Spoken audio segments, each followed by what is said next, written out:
गोवा के मुख्यमंत्री प्रमोद सावंत ने आज सुबह मध्य प्रदेश के उज्जैन में महाकाल मंदिर में पूजा अर्चना की।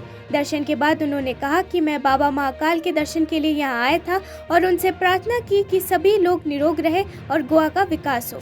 सीएम सावंत के साथ में गोवा के मंत्री विश्वजीत राणे, बीजेपी के महासचिव दामोदर नाइक और विधायक दिव्या राणे मौजूद थे। महाकाल के दर्शन करने के बाद सीएम प्रमोद सावंत ने कहा, मैंने आज महाकालेश्वर की पूजा की और सभी की भलाई के लिए प्रार्थना की।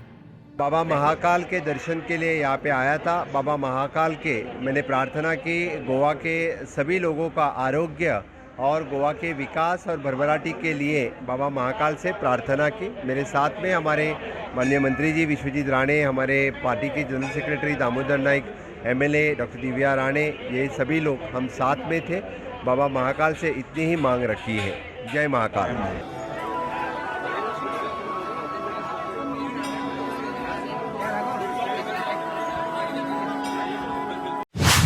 तेलुगु देशम पार्टी के प्रमुख और आंध्र प्रदेश के पूर्व सीएम एन चंद्रबाबू नायडू को राजमुंद्री सेंट्रल जेल भेज दिया गया है। वहीं आंध्र प्रदेश की विपक्षी पार्टी टीडीपी ने नायडू की गिरफ्तारी के विरोध में सोमवार को राज्यव्यापी बंद का आह्वान किया गया है। चंद्रबाबू नायडू को सीआईडी ने शनिवार को नंदयाल में गिरफ्तार किया था। एक दिन बाद चंद्रबाबू नायडू को 10 सितंबर सुबह विजयवाड़ा की एक अदालत में पेश किया गया, जहां से उन्हें 23 सितंबर तक न्यायिक हिरासत में भेज दिया। टीडीपी के प्रदेश अध्यक्ष अच्चन नायडू ने आंध्र प्रदेश में एक दिन बंद का आह्वान किया है। प्रदेश अध्यक्ष ने कहा कि बंद का आह्वान चंद्रबाबू नायडू की अवैध गिरफ्तारी, टीडीपी कार्यकर्ताओं पर क्रूर हमलों और मुख्यमंत्री जगन मोहन रेड्डी की बदले की राजनीति के विरोध में है।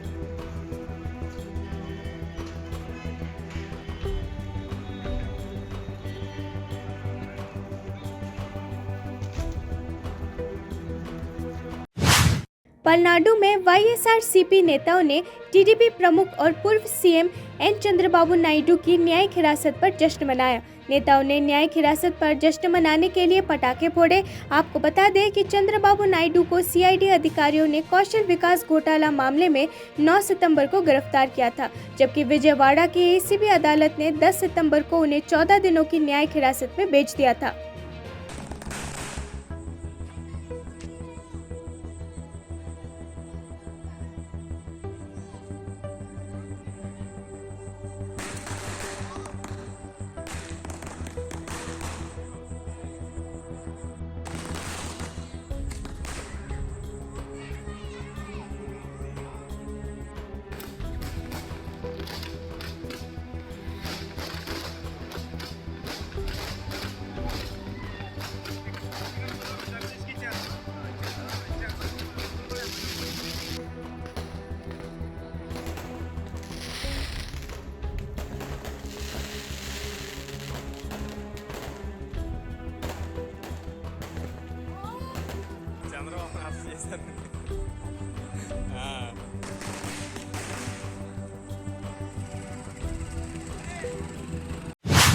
उधमपुर वन प्रभाग ने जम्मू कश्मीर के उधमपुर में 185.870 क्यूबिक फीट अवैध लकड़ी जब्त की।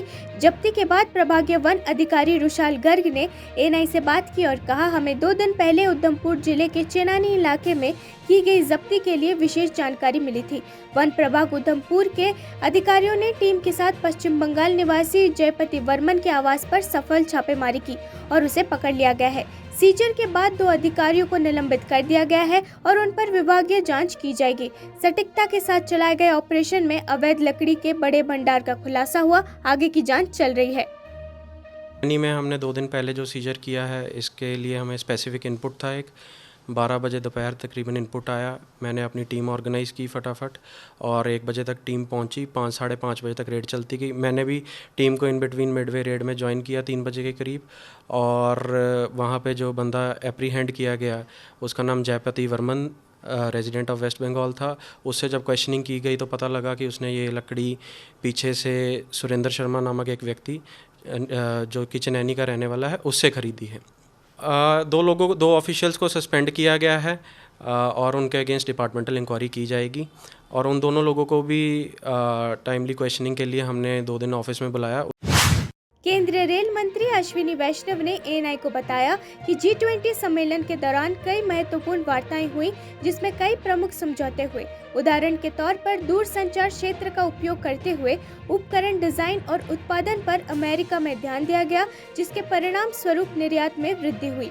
G20 के साथ कई द्विपक्षीय बैठकें हुई, जिनमें कई अहम समझौते हुए। उदाहरण के लिए दूरसंचार क्षेत्र में भारत में डिजाइन और निर्मित उपकरणों को अमेरिका के रिप एंड रिप्लेस प्रोग्राम में मान्यता मिली। इससे निर्यात बढ़ेगा और भारत में बने उपकरणों को अमेरिका जैसे बाजार मिलेगा। G20 के साइडलाइंस में बहुत सारे बायलैटरल मीटिंग्स हुए। उन बायलैटरल मीटिंग्स में बहुत ही महत्वपूर्ण एग्रीमेंट्स हुए, जैसे टेलीकॉम का लीजिए। टेलीकॉम में भारत में डिज़ाइन हुए और भारत में मैन्युफैक्चर हुए इक्विपमेंट को अमेरिका के रिप एंड रिप्लेस प्रोग्राम है, उस रिप एंड रिप्लेस प्रोग्राम में मान्यता मिली, स्वीकार्यता मिली, एक्सेप्टेंस हुई। तो इससे क्या होगा, इससे भारत आज जैसे करीब 6000 करोड़ के आसपास का एक्सपोर्ट कर रहा है, कई गुने ये बढ़ेगा। और भारत के टेलीकॉम इक्विपमेंट बहुत ही अच्छी क्वालिटी के बन रहे हैं, उनको अमेरिका जैसे बड़े मार्केट में जगह मिलेगी। तो इस तरह से कई ऐसे बायलैटरल समझौते हुए हैं, जिन समझौतों से देश के लिए नए अवसर, नई अपॉर्चुनिटीज़ क्रिएट होंगी। समाजवादी पार्टी के राष्ट्रीय महासचिव स्वामी प्रसाद मौर्य ने बीजेपी को लेकर बड़ा आरोप लगाया है। उनका कहना है कि देश का नाम बदलने की सोच भारतीय संविधान निर्माता बाबा साहेब डॉक्टर अंबेडकर का विरोध है। स्वामी प्रसाद मौर्य ने एक्स पर ट्वीट करते हुए बीजेपी और आरएसएस को देश का बंटवारा करने वाला बताते हुए कहा कि देश के टुकड़े करने वालों के दिल में अब उनका भारत के लिए प्रेम कैसे जाग गया है। भाजपा के नेतृत्व वाली केंद्र सरकार की आलोचना करते हुए कहा कि वे भारत और भारतीय संविधान के दुश्मन हैं। हिंदू राष्ट्र की मांग करने वाले लोग अचानक भारत से प्यार कैसे करने लगे हैं। वे भारत, भारतीय संविधान और भारतीय संविधान के निर्माता डॉक्टर बाबा साहेब अम्बेडकर के दुश्मन हैं। भारत तो एक बहाना है, मुख्य रूप से वे संविधान और बाबा साहेब अम्बेडकर के विरोधी हैं। मैं देश की जनता से मांग करता हूं कि संविधान विरोधी आचरण करने वाले बीजेपी और आरएसएस को बाहर का रास्ता दिखाया जाए और 2024 के लोकसभा चुनाव में उन्हें हराया जाए। भारत एक संप्रभु राष्ट्र है, तो हिंदू राष्ट्र की मांग क्यों? हिंदू राष्ट्र की मांग करने वाले लोग को अचानक भारत से प्रेम कैसे? इसलिए ये भारत के भी दुश्मन है, इंडिया के भी दुश्मन है, भारतीय संविधान के भी दुश्मन है और भारतीय संविधान निर्माता बाबा साहब डॉक्टर अंबेडकर के भी दुश्मन है। क्योंकि भाजपा और आरएसएस के लोगों को बाबा साहब डॉक्टर अंबेडकर द्वारा लिखा गया है भारतीय संविधान दुनिया का सर्वश्रेष्ठ संविधान माना गया है, दुनिया का सर्वश्रेष्ठ लोकतंत्र भारत का माना गया है। इसीलिए बाबा साहब डॉक्टर अंबेडकर की लोकप्रियता, उनकी विद्वता, उनकी जीवंतता इनसे देखी नहीं जाती, इनको पच नहीं रहा है। इसीलिए इंडिया तो बहाना है, मुख्य रूप से ये संविधान का विरोध है। प्रधानमंत्री मोदी ने दक्षिण कोरिया के राष्ट्रपति के साथ द्विपक्षीय बैठक की। ये बैठक 18वें G20 नेताओं के शिखर सम्मेलन के मौके पर आयोजित की गई। दोनों नेताओं ने आपसी हित के प्रमुख मुद्दों पर चर्चा की। आपको बता दें कि G20 शिखर सम्मेलन 9 से 10 सितंबर तक दिल्ली में आयोजित किया गया था। आज federation of Karnataka state private transport association द्वारा आयोजित एक दिवसीय बंद पर बोलते हुए कर्नाटक के परिवहन मंत्री रामलिंगा रेड्डी ने बताया कि बीएमटीसी ने यात्रियों की मदद और परिवहन मांग को पूरा करने के लिए लगभग 500 अतिरिक्त बसों की व्यवस्था की है। रामलिंगा रेड्डी ने कहा, हमने स्कूल जाने वाले बच्चों, कार्यालय जाने वाले लोगों और अस्पताल जाने वाले लोगों के लिए बीएमटीसी बसों की व्यवस्था की है। बीएमटीसी ने लगभग 500 अतिरिक्त बसों की व्यवस्था की है। उन्होंने कहा, इस हड़ताल से कुछ फर्क नहीं पड़ेगा क्योंकि निजी परिवहन वाले हड़ताल करने जा रहे हैं, उन्हें ऐसे करना दीजिए, ये उनका अधिकार है। According to their sources, and they have announced in the media, print media, electronic media, from the strike starts from 12 night, midnight to tomorrow 12 midnight. But we have arranged Assam के मुख्यमंत्री हिमंत बिस्वा शर्मा ने कांग्रेस और विपक्षी दलों पर गठबंधन का नाम इंडिया रखने पर कटाक्ष किया। उन्होंने कहा कि जब वोट बटोरने का समय आता है तो कांग्रेस के लोग भारत जोड़ो यात्रा निकालते हैं। जब कर्नाटक चुनाव खत्म हुए तो वो इंडिया बन गए। हिमंत बिस्वा शर्मा ने आगे कहा, विपक्ष कहता है कि अब हम इंडिया है। मैंने उनसे कहा कि वे विपक्ष है। सबसे पहले गांधी जी ने भारत को आज़ादी दिलाई, फिर आपने गांधी सरनेम पकड़ लिया और आप सभी डुप्लीकेट गांधी बन गए। असम के मुख्यमंत्री ने कहा, भारत में पहला घोटाला ये टाइटल घोटाला था। वे देश को हड़प कर इंडिया बनना चाहते हैं। अगर कोई डाकू कल को गांधी उपनाम रख ले तो क्या वो साधु बन जाएगा? आपने इंडिया नाम अपनाकर पाप किया है, क्योंकि आपने कभी ऐसा कुछ नहीं किया जिससे इंडिया को गौरव मिले। आप देखिए, ये कांग्रेस लोग जब वोट बटोरने का टाइम होता है तब करवा लेता है भारत जोड़ो यात्रा, और जब भारत का काम खत्म हो गया, कर्नाटक का चुनाव खत्म हो गया, वो लोग इंडिया हो गया। अभी बोल रहे हम लोग इंडिया है। हम बोला भाई आप लोग इंडिया कैसे है? भानाती जी ने तो बताया फुल स्टॉप का कहानी, लेकिन फिर बताया कि नहीं हम लोग इंडिया इंडिया। हम बोला आप लोग डुप्लीकेट का तो सरदार है।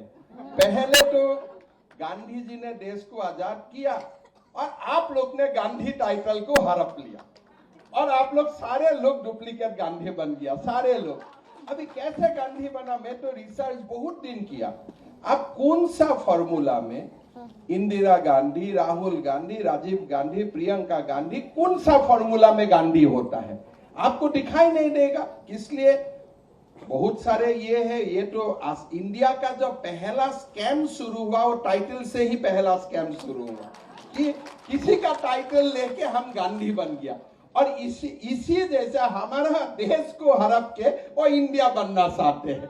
तो हम प्रधानमंत्री का जन्मदिन 17 सितंबर को है और इसे लेकर तैयारियां शुरू हो गई है। केंद्रीय स्वास्थ्य मंत्री मनसुख मांडविया ने बताया कि प्रधानमंत्री मोदी के जन्मदिन के अवसर पर आयुष्मान भव कैंपेन के जरिए आयुष्मान मेला लगाया जाएगा और लोगों को स्वास्थ्य के प्रति जागरूक किया जाएगा।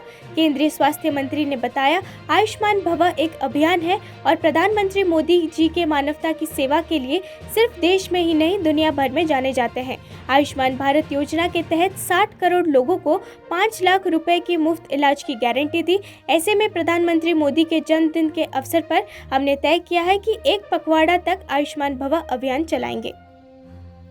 आयुष्मान भव एक अभियान है और प्रधानमंत्री जी मानवता की सेवा के लिए नहीं केवल देश में लेकिन दुनिया में जाने जाते हैं।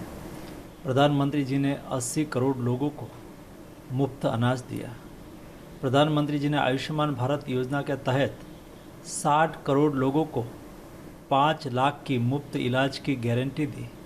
आज प्रधानमंत्री जी ने शोषितों के लिए काम किया, वंचितों के लिए काम किया, महिलाओं के लिए काम किया।